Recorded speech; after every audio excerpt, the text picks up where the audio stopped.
क्या फैज़ हमीद ने TLP के साथ मुआहदा करने के बाद वज़ीर आज़म को दिखाया?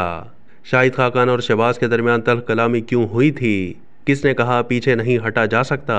चश्मकुशा इंकशाफात। फैज़ाबाद धरना कमीशन में साबिक वज़ीर दाखिला एहसन इकबाल ने एक होशरुबा इंकशाफ किया है कि साबिक DGC फैज़ हमीद ने तहरीक लब्बैक के साथ मुआहदा पहले किया और वज़ीर आज़म को बाद में दिखाया गया।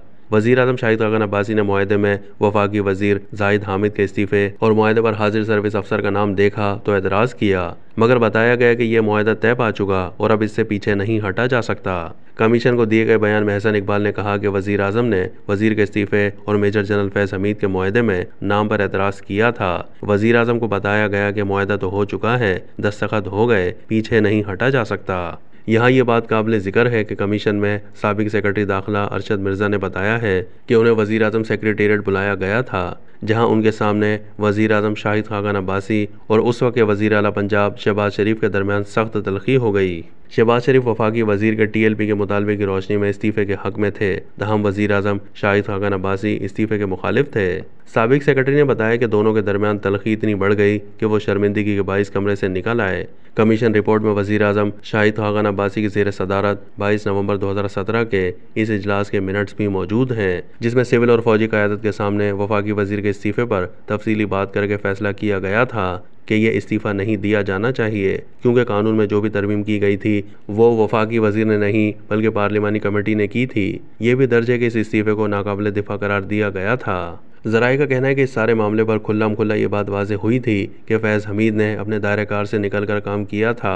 फैज़ाबाद धरना कमीशन रिपोर्ट में साबिक सेक्रेटरी दिफा लेफ्टिनेंट जनरल रिटायर्ड इकरामुल हक ने कहा है कि सुप्रीम कोर्ट के हुक्म पर फ़ौज, फ़िज़ाइया और बहरिया के सरबराहों को ख़त लिखकर उन एहलकारों के खिलाफ कार्रवाई का कहा गया जो सियासत में मुलव्वस हैं। तहम सुप्रीम कोर्ट के हुक्म में ऐसे किसी शख्स के शवाहिद के साथ निशानदही नहीं की गई जो सियासत में मुलव्वस हुआ। कमीशन को दिए गए बयान में उन्होंने कहा कि धरना मुनज़्ज़म किया या साल 2018 के इंतखाबी नताइज पर असरअंदाज हुआ, लिहाजा किसी ठोस सबूत के बगैर सुप्रीम कोर्ट की हिदायत पर अमल दरामद मुमकिन नहीं था। फ़ौज के बारे में ऐसी ऑब्जर्वेशन के खिलाफ अपील की गई। फैज़ हमीद ने ना कोई कानून तोड़ा, ना किसी SOPs के खिलाफ वर्जी की। ISI ने हुकूमत की हिदायत पर तहरीक लब्बैक के साथ मुज़ाकरात में सहूलत कारी की। उनका मज़ीद कहना था कि फैज़ाबाद धरने में वज़ारत दिफा को कोई मखसूस टास्क नहीं सौंपा गया था। ताहम सुप्रीम कोर्ट की हिदायत पर अज़ खुद नोटिस केस में ISI की तरफ से एक तफसीली रिपोर्ट जमा कराई गई और सुप्रीम कोर्ट की हिदायत पर अमल दरामद किया गया। साबिक सेक्रेटरी दिफा ने कहा कि ISI ने हुकूमत की हिदायत पर तहरीक लब्बैक के साथ मुज़ाकरात में सहूलत कारी की। ISI के DGC फैज़ हमीद ने कोई कानून तोड़ा, ना किसी SOPs की खिलाफ वर्जी की। मुज़ाकरात के बाइस मुज़ाहिरीन ने धरना ख़त्म किया।